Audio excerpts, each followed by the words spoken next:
Hello guys, welcome to this new channel. इस channel का नाम बूमिंग रेल है। अगर आप ये वीडियो देख रहे हैं इस वक्त, तो मैं आपको बताना चाहता हूँ इस चैनल पे आपको मिलने वाली है दुबई रियल एस्टेट के बारे में बहुत सारे इंटरेस्टिंग वीडियोस, जिसमें आपको दुबई के मार्केट के बारे में, कौन सा एरिया अच्छा है, प्राइस क्या है, कौन सा नया प्रोजेक्ट है, हर बार नई नई चीज़ जो भी होगी सब कुछ अपडेट आपको इस चैनल पर मिलेगा। तो मैं रिक्वेस्ट करूँगा कि ये नया इनिशिएटिव है और आपके सपोर्ट की बहुत ज़्यादा ज़रूरत है। आपको कुछ नहीं करना है, सिर्फ सब्सक्राइब का बटन दबा के रखना है और बेल आइकन दबा के रखना है। इससे आपका कुछ नहीं जाएगा पर हमें बहुत ज़्यादा अच्छा सपोर्ट मिलेगा। आज के इस वीडियो में मैं आपसे बात करने वाला हूं कॉमन सवाल जो सारे क्लाइंट्स मुझसे पूछते हैं कि जिसको भी दुबई में इन्वेस्ट करना है उसके अंदर मन में ये सवाल आते ही हैं। इस सवाल शुरू करने से पहले मैं चाहूंगा कि अभी आप सब्सक्राइब कर लें और इस वीडियो को शुरू करते हैं। बहुत सारे आपने एड्स देखे होंगे, इंस्टाग्राम पे देखे होंगे, बहुत सारे लोग अलग अलग दुबई के मार्केट के बारे में बहुत सारी वीडियोस डालते हैं। तो बहुत ज़्यादा कंफ्यूजन क्रिएट हो गया कि कौन से प्रोजेक्ट में इन्वेस्ट करें, कौन से डेवलपर के साथ इन्वेस्ट करें, शोभा में करें, डमैक में करें, एमआर में करें, दन्यूब में करें, पाम जुमेरा में करें, जबल अली में करें, जेवीटी में करें, दुबई साउथ में करें, कहाँ करें। इतना ज़्यादा मार्केट में कन्फ्यूजन हो गया क्योंकि इतनी सारी न्यूज़ फैल गई है। मैं इस वीडियो में आपको सब कुछ सिंपल कर दूंगा, बेसिक बिगिनर्स गाइड बता दूंगा आपको, ऐसे सवाल जो आपके मन में उन सबका सोल्यूशन देता हूँ। तो सबसे पहला कॉमन सवाल होता है लोगों के मन में कि क्या ये सही समय है दुबई में इन्वेस्ट करने के लिए। तो मेरा इसका सिंपल सा जवाब होगा तो हाँ, पर डिटेल में अगर मैं आपको बताऊं तो ये ग्राफ आपको दिख रहा होगा नाइट फ्रैंक की तरफ से। ये लोग बताते हैं कि 2014 में जितना हाइट पे गया था मार्केट प्राइस, 2024 में अभी तक उसका 2% हुआ है और प्लस। तो और प्लस 2014 में जैसा दुबई था बट और अब जो रहने की कंडीशन है उसमें बहुत ज़्यादा फर्क आ गया है। अभी इतने सारे अच्छी फैसिलिटीज़ हैं, अच्छे अच्छे वीज़ा के ऑप्शंस हैं, बहुत सारी चीज़ें अपग्रेड हो चुकी हैं, फिर भी प्राइस पॉइंट वहीं के आसपास चल रहा है। तो समझ रहे हो कि ये ओवर हाइप नहीं है। अब तक अभी तक बहुत ज्यादा रूम है ग्रोथ का। अगर आप $1 मिलियन का एस्टिमेट लेते हो कि अगर आप इन्वेस्ट करना चाहते हो तो पूरे दुनिया में अपने पास ऑप्शन कितने हैं, क्या चीज मिल सकती है उस प्राइस पॉइंट में। को मिलता है दुबई में 840 स्क्वायर फीट, न्यूयॉर्क में देखोगे तो आपको मिलेगा सिर्फ 366, हांगकांग में 256। इतना ज्यादा कंपटीशन है। मोनाको में तो 200 के आसपास है, आप ये चार्ट देख सकते हो। तो दुबई अभी तक उतना ज्यादा नहीं मार्केट में डिमांड बढ़ा है जितना आप सुनते हैं हम सिर्फ, क्योंकि प्राइस पॉइंट के हिसाब से दुबई के नीचे आता है मुंबई, जिसमें आपको दिख रहा होगा 1088 स्क्वायर फीट। ये सब भी थोड़ा वेराई करता है कि अगर आप कौन से एरिया में ले रहे हो, कहाँ पे हो। प्राइम, ये मोस्टली प्राइम लोकेशन के बारे में ही है। फिर भी मेरे को लगता है आज के डेट में मुंबई भी बहुत ज्यादा महंगा हो गया, दुबई ज्यादा सस्ता है। ठीक है, तो डिमांड तो है और ये राइट टाइम है क्योंकि प्राइस इतना ज्यादा नहीं बढ़ा है। तो ये कंफ्यूजन जो आपके माइंड में है कि बहुत ज्यादा बबल है, फूट जाएगा, ये होगा वो होगा, तो वो तो ऐसा कुछ नहीं होने वाला, क्योंकि this is also the right time because there are many projects, many good projects we will talk about. एक और पॉइंट ऐड करना चाहूंगा, 44% जो ग्लोबल के हाई नेटवर्थ वाले लोग हैं वो प्रेफर कर रहे हैं दुबई में इन्वेस्ट करना, जिसमें से 78% जो लोग हैं वो $15 मिलियन के अबाउ के लोग हैं।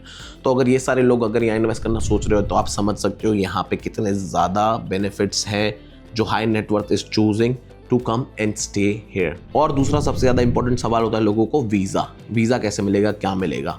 तो आपने बहुत ज़्यादा बार सुन लिया होगा कि golden visa, golden visa, golden visa. Golden visa है क्या आखिर? अगर आप इन्वेस्ट करते हो 2 मिलियन दिरहम, तकरीबन 4.5 करोड़ के आसपास, वो अगर आप इन्वेस्ट करते हो दुबई में तो आपको मिलता है गोल्डन वीज़ा। इसका टाइम स्पैन है 10 साल के लिए, 10 साल का वीज़ा रहेगा और वो रिन्यू कर सकते हो आप उसके और 10 साल बाद, और 10 साल के लिए। इसमें आप ड्राइवर को स्पॉन्सर कर सकते हो, फैमिली को भी कर सकते हो, बच्चों को भी कर सकते हो, सबको स्पॉन्सर कर सकते हो। सिर्फ रिक्वायरमेंट है 2 मिलियन की इन्वेस्टमेंट, और ये पूरे 2 मिलियन आपको नहीं देने हैं। नए रिसेंट रूल्स चेंज के हिसाब से आप सिर्फ 20% जो डाउन पेमेंट पे करते हो कोई भी प्रॉपर्टी का, अगर आप ऑफ प्लान प्रॉपर्टी खरीदते हो तो उसका 20% पे किया और 4% गवर्नमेंट की फीस होती है DLT, वो आपने पे किया, उसके बाद आप गोल्डन वीज़ा अप्लाई कर सकते हैं, तो आपको गोल्डन वीज़ा मिल जाएगा। वेयरएज अगर आपकी इन्वेस्टमेंट इतनी ज़्यादा नहीं है और आप कम इन्वेस्ट करना चाहते हो तो कम इन्वेस्ट करते हैं तो 7.5 लाख दिरहम अगर आप इन्वेस्ट करते हो तो आपको मिलता है 2 साल का वीज़ा। उसके टर्म्स थोड़े ज़्यादा हैं क्योंकि उसमें 50% प्रॉपर्टी का पे, मतलब ऑलरेडी कंस्ट्रक्शन हो जाना चाहिए, उसी के बाद मिल सकता है। इसमें भी कुछ चेंजेस आ रहे हैं, मेरे ख्याल से वो 4 से 5 लाख तक शिफ्ट हुआ है, पर वो श्योर नहीं हूँ मैं सोर्स के लिए। पर अगर इसके बारे में आपको डिटेल चाहिए तो इस नंबर पर आप मेरे से बात कर सकते हो, मेरी टीम से बात कर सकते हो, आपको डिटेल अपडेट मिल जाएगा। पर जो वीज़ा का मेन गोल्डन वीज़ा का है बेनिफिट, उसमें क्या है difference between golden visa and this normal visa. Normal visa में आपको हर 6 महीने में आना पड़ेगा दुबई, नहीं आए तो आपका वीज़ा कैंसिल हो सकता है, और वेरएस इन गोल्डन वीज़ा वो कैंसिल नहीं होगा। ठीक है, आई होप यू अंडरस्टूड। तीसरा सबसे इंपॉर्टेंट सवाल लोगों का होता है कि एडिशनल कॉस्ट क्या है भाई, और क्या मेरे को चीज़ में खर्चा लगेगा प्रॉपर्टी खरीदते वक्त। तो अब 2 सिनारियो है। आप या तो ऑफ प्लान प्रॉपर्टी खरीद रहे हो या तो ऑलरेडी रेडी प्रॉपर्टी खरीद रहे हो। जो फॉरेन इन्वेस्टर है वो प्रेफर करते हैं ऑफ प्लान। उसका रीजन मैं और आगे बताऊंगा, मॉर्गेज से रिलेटेड है, बहुत सारी अलग अलग चीज़ों से लेके। पर पहले हम एडिशनल कॉस्ट के बारे में जानते हैं दोनों में। तो जो ऑफ प्लान होता है वो आप लेते हो डायरेक्टली डेवलपर से। तो आपको ऑफ प्लान में आपको देना पड़ता है डाउन पेमेंट 20% का, जो आपके एक्चुअल वैल्यू, जो आपका टोटल वैल्यू है उसका 20%।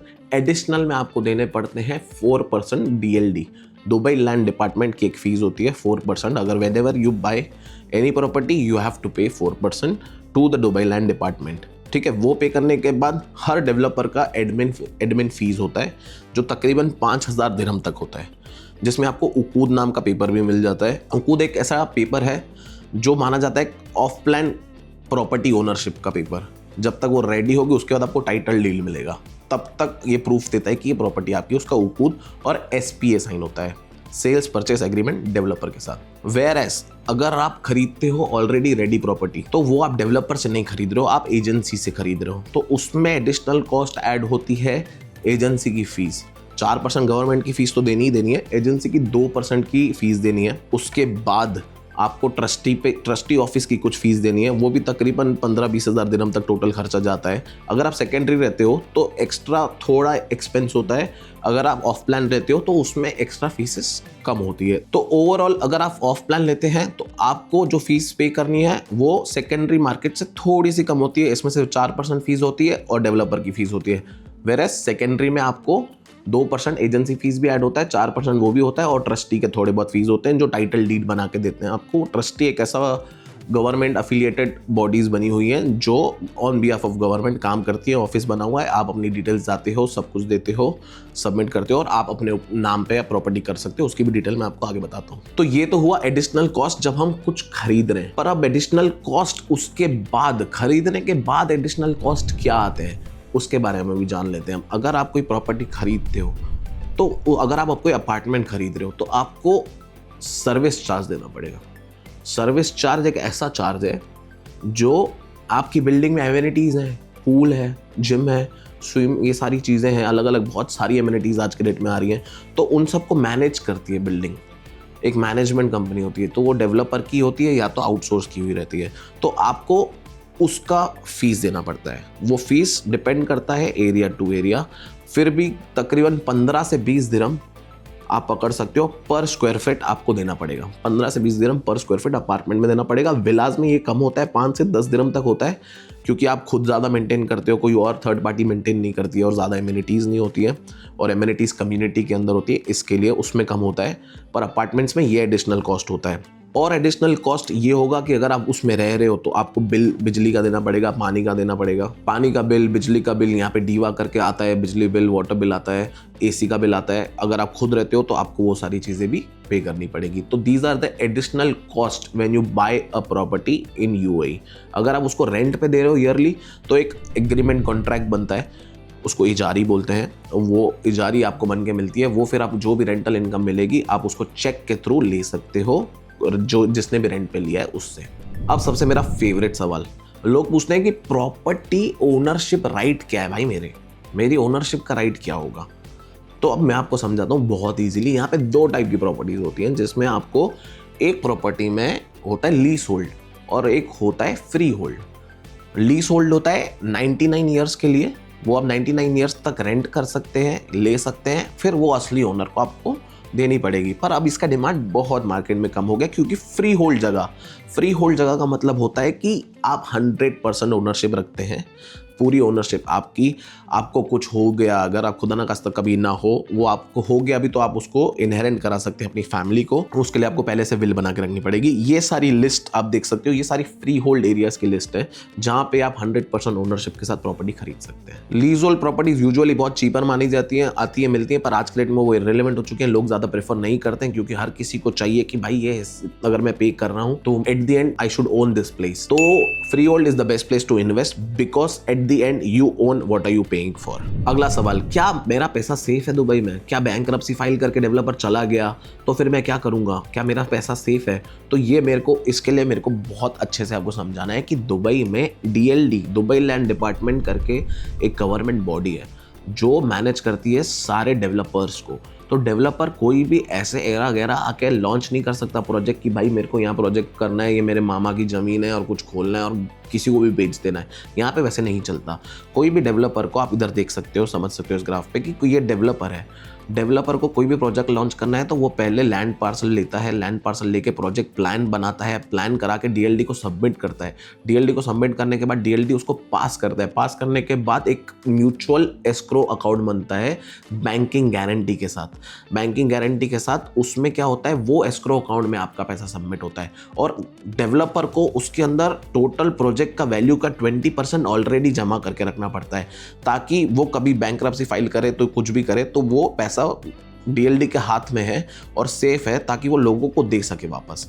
कोई भी डेवलपर को 20% पे करना मैंडेटरी है उसके प्रोजेक्ट वैल्यू का। और आप कब भी कोई भी प्रोजेक्ट खरीदते हो तो आप उसका पेमेंट जो करते हो आप उस एस्क्रो अकाउंट में करते हो, जो गवर्नमेंट बॉडी के साथ जोड़ा हुआ है, उनकी नज़र है और बैंक के साथ टाई अप है। डेवलपर स्टेज वाइज कोई भी प्रोग्रेस हो रहा है, थोड़ा सा प्रोजेक्ट बना, उस हिसाब से वो उसमें से पैसे निकाल सकता है। दुबई रेस्ट करके ऐप है, उसमें आप चेक कर सकते हो कि कितना प्रोग्रेशन हुआ है आपके प्रोजेक्ट का, कितने % बिल्डिंग बनी है। हर 3 महीने में इंस्पेक्शन होता है, सारे फोटोज अपलोड होते हैं, तो पिक्चर बहुत क्लियर है, आपका पैसा कहीं नहीं जा रहा, वो बहुत सेफ है। उसके बाद भी जब हैंडओवर हो जाता है तो आपको कोई प्रॉब्लम दिखता है तो आप अपने डेवलपर को बोल सकते हो कि वो ठीक करा के दे। 1 साल तक डेवलपर की जिम्मेदारी होती है कि बिल्डिंग वगैरह सब ठीक है, आपका सब कुछ सही है, सारी चीज़ें कोई लीकेज वगैरह नहीं है, सारा जो भी फिटिंग है वो बहुत सही तरीके से, तो वो सारी चीज़ें 1 साल तक डेवलपर को देखनी होती हैं। तो उसमें भी डीएलडी की बहुत अच्छे से नज़र रहती है कि किसी को तकलीफ ना हो, कोई जिसने भी इन्वेस्ट किया है, जो भी बायर है। एक और सवाल, choosing between off plan properties या ready to move in apartments या विलास, जो भी है, ये सब्जेक्टिव है बहुत ज्यादा आपकी चॉइस के ऊपर, आपकी नीड के ऊपर और आपके गोल के ऊपर। आप चाहते क्या हैं, आप किस तरीके से, आप इन्वेस्टमेंट किस लिए कर रहे हैं, आप खुद रहना चाहते हैं, रेंटल इनकम कमाना चाहते हैं, ये सारी जो चीज़ें ये आप पर्सन टू पर्सन डिपेंड करता है। पर मोस्ट केसेस जो फॉरेन इन्वेस्टर्स होते हैं they prefer going of plan, because वो आना नहीं चाहते इतना जल्दी और उसमें पेमेंट प्लान की सुविधा होती है बहुत ज़्यादा। ऑफ प्लान में क्या है, मॉर्गेज करने की ज़रूरत नहीं पड़ती, आप पर लोन नहीं लेना पड़ता, 20% के डाउन पेमेंट में हो जाता है। वेरेस अगर आप फॉरेन इन्वेस्टर हो, अगर आप यूएई के नहीं हो और आप सेकेंडरी मार्केट में इन्वेस्ट करना चाहते हो तो आपको पूरा पैसा देना पड़ेगा। अगर आपको मॉर्गेज चाहिए तो भी आपको 40 आपको पे करना पड़ेगा, 60 तक मॉर्गेज मिलेगा, वो भी डॉक्यूमेंटेशन अगर आपके एकदम क्लियर है और आपके कंट्री में आपका फाइलिंग बहुत अच्छा है तो जाके वो मॉर्गेज होगा। तो इसके लिए लोग प्रेफर करते हैं ऑफ प्लान, क्योंकि ऑफ प्लान में क्या है, आपको मार्केट में पहले घुसने का भी मौका मिलता है, प्रोजेक्ट जब तक बनते जाता है तब तक उसकी वैल्यू में भी बेनिफिट होता है। पर कई सारी चीज़ों का ध्यान हमें रखना पड़ता है कि पहले से जहाँ पे अच्छा सा पेमेंट प्लान है उसमें आप 5% मार्केट वैल्यू से ज़्यादा ही पे कर रहे हो, क्योंकि पेमेंट प्लान का बेनिफिट तो है ही पर नुकसान भी है कि आप मार्केट वैल्यू से थोड़ा प्रीमियम पे करते हो। तो समझ के स्टडी करके समझना पड़ता है हर प्रोजेक्ट को कि कौन सा पेमेंट प्लान, ऐसे नहीं कि पेमेंट प्लान है तो वाओ मज़ा आ गया, पर स्क्वायर फीट प्राइस चेक करना, पहले उसका ट्रांजैक्शन उस एरिया का क्या था, कितना था, उस एरिया में इतनी अच्छी बिल्डिंग थी तो उसमें कितना ट्रांजैक्शन था, ये सारी चीज़ें चेक करनी पड़ती है।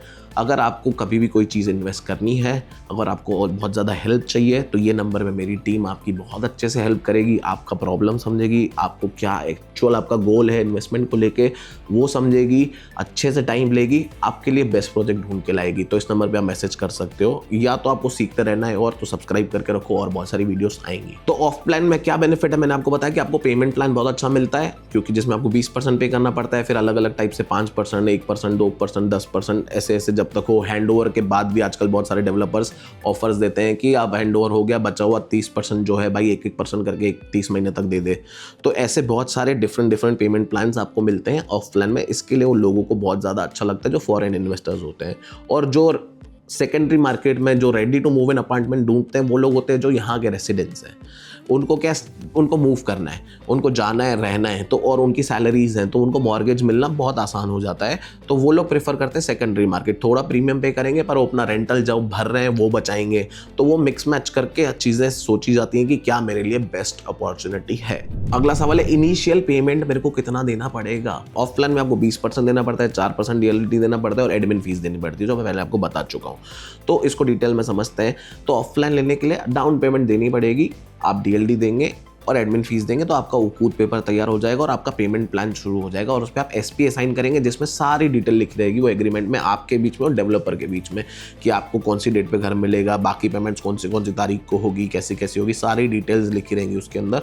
उसके बाद वो साइन होने के बाद आपको उकूद मिलता है कि आपके नाम पे ये घर रजिस्टर कर रहे हैं, और जब कंस्ट्रक्शन हो जाएगा तब टाइटल डीड आपको बन के मिलेगा। वेयर सेकेंडरी में आपको एक्स्ट्रा 2% एजेंसी फीस देनी पड़ती है, बाकी 4% DLD सेम रहेगा। और वो जो वैल्यू आप डिसाइड करते हो, जो आप खरीद रहे हो, जो भी नेगोशिएट करते हो, उससे इसका भी प्रोसेस होता है स्टेप बाय स्टेप। पहले आपको एजेंसी के साथ जाना होता है, एजेंसी आपके लिए ढूंढती है, ढूंढने के बाद फिर आप नेगोशिएट करते हो, नेगोशिएट करने के बाद फाइनल होता है, फाइनल होने के बाद 10% टोकन दिया जाता है, टोकन देने के बाद सारी रजिस्टर ऑफिस में जाके, ट्रस्टी ऑफिस में जाके साइनिंग होती है, पूरा पैसा दिया जाता है, चेक से दिया जाता है, फिर टाइटल डीड आपके नाम का बन जाता है और वो घर आपके नाम पे हो जाता है। फाइनल सवाल लोग मुझसे बहुत ज़्यादा पूछते हैं कि क्या लोन कैसे मिलेगा, लोन मिलना ईजी है, क्या है? लोन मिल सकता है आपको।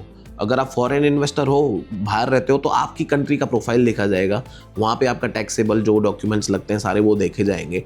फिर आपको 60% तक आपको लोन दिया जाता है। 40% आपको डाउन पेमेंट करना पड़ेगा अगर आप रेडी प्रॉपर्टी खरीदते हैं तो। वेरएस अगर आप UAE के रेसिडेंट हैं और यहाँ पे सैलरी बेस्ड काम कर रहे हैं और WPS प्रॉपर लीगल अच्छे तरीके से आपकी सारी सैलरीज आ रही हैं, प्रोफेशनल तरीके से आप काम कर रहे हैं, और आपको फिर लोन मिलना बहुत आसान है।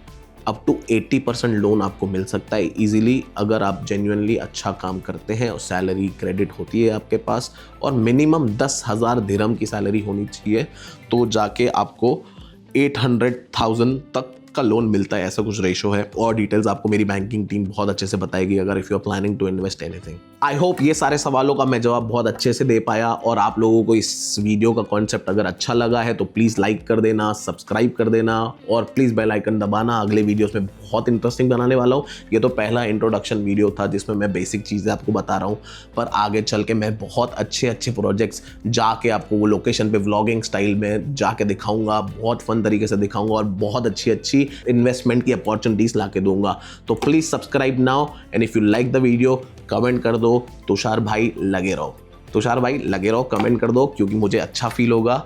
Thank you so much for watching guys, I will see you in another video, bye bye.